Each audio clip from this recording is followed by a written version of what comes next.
Hola, ¿qué tal? El día de hoy vamos a ver química, porque me han dicho que algunas personas no tienen una base, no se lo pasaron en el colegio. Así que más que nada, como para adelantar para la siguiente sesión, voy a empezar haciendo un videíto cubriendo lo más básico. Para eso, como fuente, voy a usar el libro Chang, que como pueden ver aquí, se puede conseguir fácilmente si siguen estos pasos. Y al final del video voy a dejar todos los capítulos y las páginas de donde saqué la información en concreto. Entonces ahí ustedes le pueden echar una leída y profundizar mucho más y empezar a prepararse porque todo eso que voy a ver ahora es lo que se ve en el curso.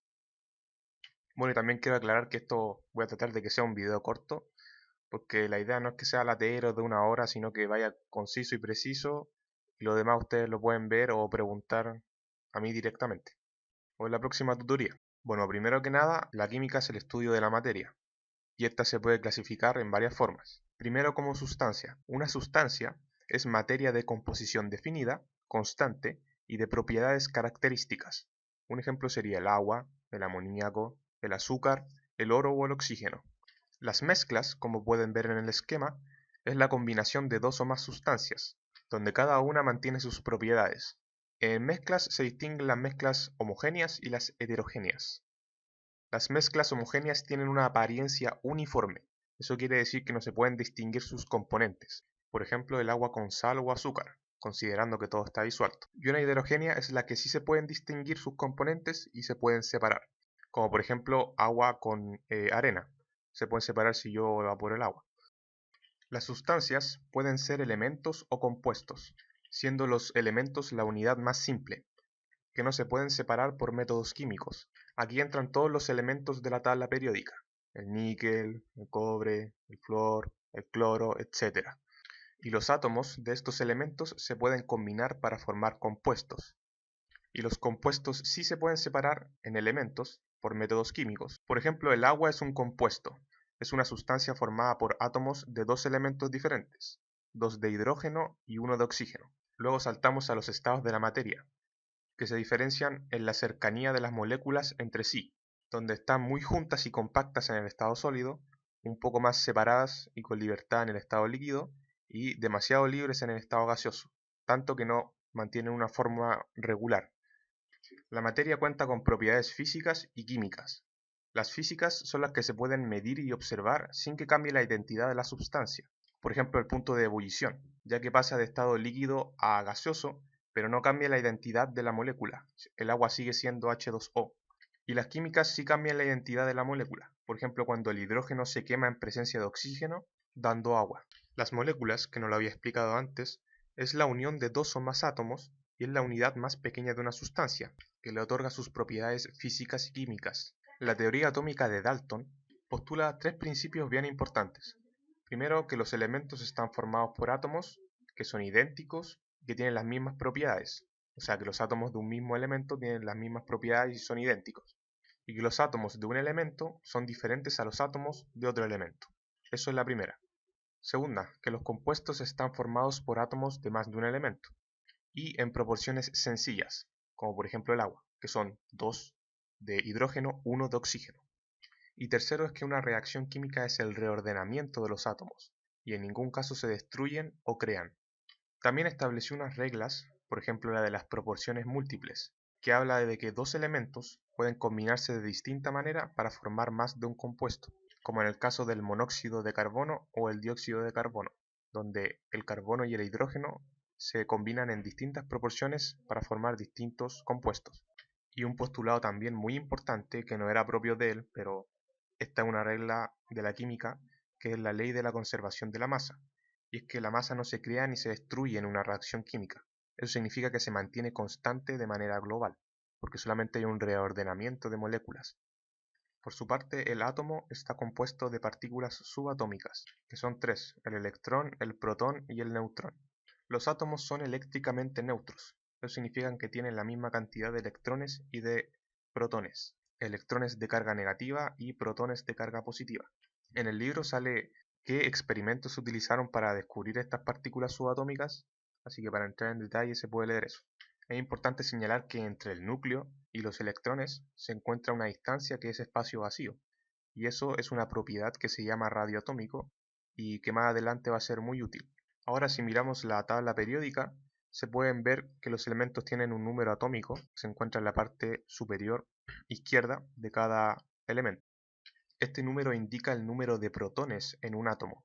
Por ejemplo, si miramos el nitrógeno, que tiene número atómico 7, eso significa que tiene 7 protones. Y como los átomos son eléctricamente neutros, eso significa que también tiene 7 electrones. Por otro lado, el número másico está dado por el número de protones más neutrones, ya que los electrones tienen una masa despreciable. Por ejemplo, en el caso del flúor con número atómico 9, si hacemos un despeje del número de neutrones y calculamos peso atómico menos protones, nos debería dar el número de neutrones del elemento. La notación para un elemento es la siguiente, con el número másico en la parte superior y el número atómico en la inferior. Los elementos pueden tener isótopos, los cuales son elementos que tienen el mismo número atómico pero diferente masa.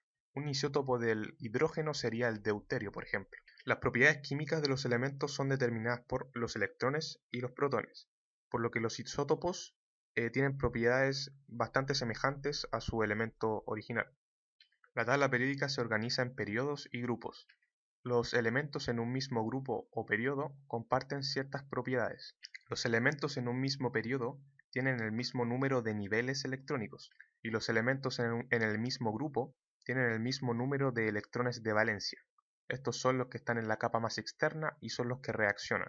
La tabla periódica se puede separar a grandes rasgos en metales, no metales y metaloides, y a medida que se avanza en los periodos, aumentan las propiedades no metálicas. Y un metal está caracterizado por ser un buen conductor del calor y de la electricidad, y los no metales pues por no serlo. Los metaloides son un caso intermedio.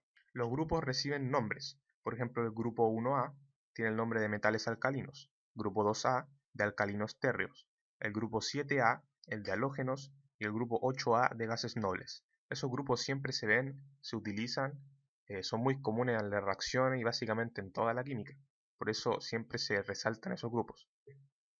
De todos los elementos, solamente los gases nobles se encuentran como gases monoatómicos, o sea que son el elemento solo, sin nada, ningún átomo combinado. Todos los demás elementos se encuentran combinados de alguna manera en la naturaleza. Los gases nobles son muy estables porque tienen su último nivel copado de electrones. Todos los demás elementos de la tabla periódica buscan llegar a esa estabilidad. De aquí surge la tendencia de algunos elementos a perder electrones y de otros a ganarla. Y aquí se explica, por ejemplo, la tendencia de los metales a perder electrones. Si miramos la configuración electrónica del sodio, podemos ver que tiene un electrón en su capa de valencia, y si perdiera este electrón, su nivel anterior quedaría copado de 8 electrones, adquiriendo la misma configuración electrónica que el neón, o sea, quedando en un estado muy estable. Entonces, si lo juntamos con un átomo que tiene una gran tendencia a ganar electrones, por ejemplo el cloro, vamos a ver que hay un enlace, donde el sodio cede su electrón y el cloro lo acepta. Y el cloro tiene tendencia a ganar electrón porque, como pueden ver, solamente le falta un electrón para completar su último nivel en su configuración electrónica, quedando de esa forma con la configuración de un gas noble, que en ese caso sería el argón. La unión del cloro y del sodio forma el cloruro de sodio, que es la sal de mesa común, y se mantienen unidos por un enlace llamado iónico, y este siempre se da entre metales y no metales, donde el metal cede su electrón y el no metal lo acepta. Hay muchos más tipos de enlaces dependiendo de la naturaleza de los elementos que se estén uniendo, pero eso lo van a ver más adelante, y por ahora generalmente se van a concentrar en nomenclatura y ir partiendo con la química como una base también. Así que no piensen que les van a meter cosas complejas de inmediato, sino que van a ver tablas, propiedades de los elementos como la electronegatividad, van a ir viendo por grupo, cómo reaccionan, así que tampoco van a tirarlos de cara a cosas muy complejas. Hablando de cargas positivas y negativas, vamos a hablar de los iones. Los iones son átomos que han perdido o ganado un electrón o varios electrones. Los átomos que han perdido un electrón se les añade un signo más en la parte superior con el número de electrones que han perdido, y los átomos que han ganado electrones se añade un signo menos con el número de electrones que han ganado. Y siguiendo con lo de la sal de mesa, es un compuesto iónico enlace iónico formado por un catión y un anión. Y siguiendo la misma lógica de que los metales les conviene perder un electrón para completar su nivel anterior, y los no metales en general les faltan unos pocos electrones para completar su último nivel, se deduce que los electrones de los metales tienden a perderse y los de los no metales tienden a ganarse, por lo que los no metales tienden a formar aniones y los metales tienden a formar cationes. Cationes carga positiva, aniones carga negativa. También se encuentran iones poliatómicos, como el ion amonio, hidróxido, cianuro, etc. Aquí entra algo muy importante y que es el estado de oxidación, y quiere decir qué valores puede adquirir un átomo al juntarse con otro. Estos valores que se encuentran en la parte superior se refieren a la tendencia a perder o a ganar el electrón. Por ejemplo, si vamos al segundo grupo, los metales alcalino-térreos, segundo grupo A, podemos ver que el único estado de oxidación es 2, que se ve en la parte esquina superior derecha del elemento. Un estado de oxidación más 2 quiere decir que tiene la tendencia a perder 2 electrones, esto para completar su nivel anterior.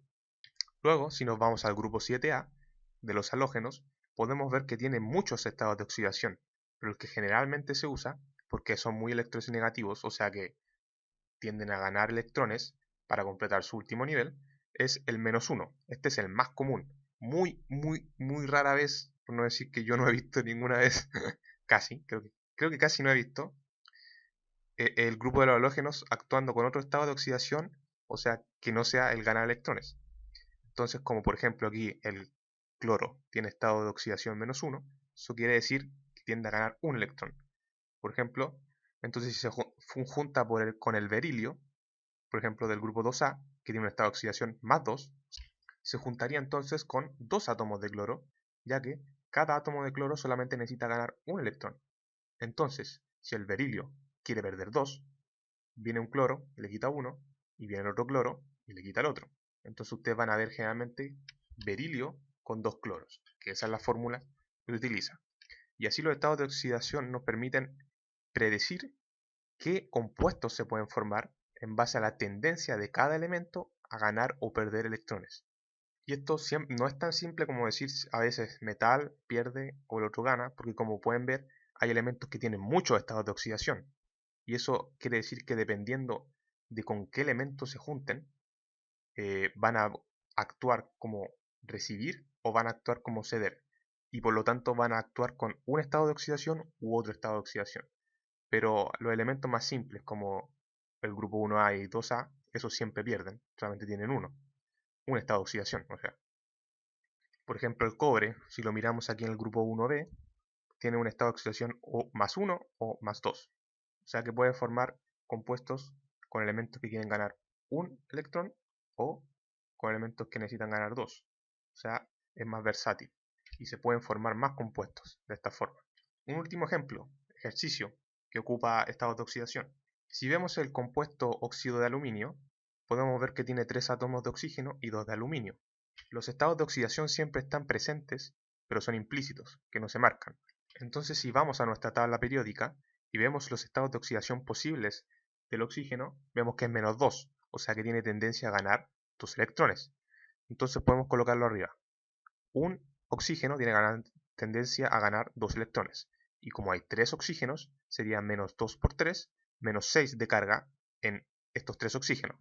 Si miramos el aluminio, podemos ver que tiene un estado de oxidación +3. Eso quiere decir que quiere perder 3 electrones. Y como ya tenemos un -6 de carga aquí, necesitaríamos 2 aluminios de carga +3 para neutralizar esa carga, hacer el compuesto neutro y que se cumpla la transferencia, dependiendo del enlace, de electrones suficientes para alcanzar la estabilidad de la molécula. El resto de la materia que vi tenía que ver con nomenclatura, y eso son solamente reglas. Son una lata, pero están en el libro, van a tener que leerlas porque nomenclatura antigua que usaban términos como ICO, que tienen que ver con terminaciones y con el estado de oxidación que está usando el compuesto. Y eso uno simplemente tiene que aprendérselo. Bueno, esta clase introductoria sencilla, intenté que fuera lo más corta posible. Ahora les voy a poner los capítulos para leer y que se entienda bien, si no entienden nada de química desde el principio, que es básicamente lo mismo que yo dije, pero yo lo dije más, tratar de hacerlo más corto, más conciso, y me avisan cualquier cosa, mensaje, guía, lo que sea, y yo les respondo. le vaya bien. Bye.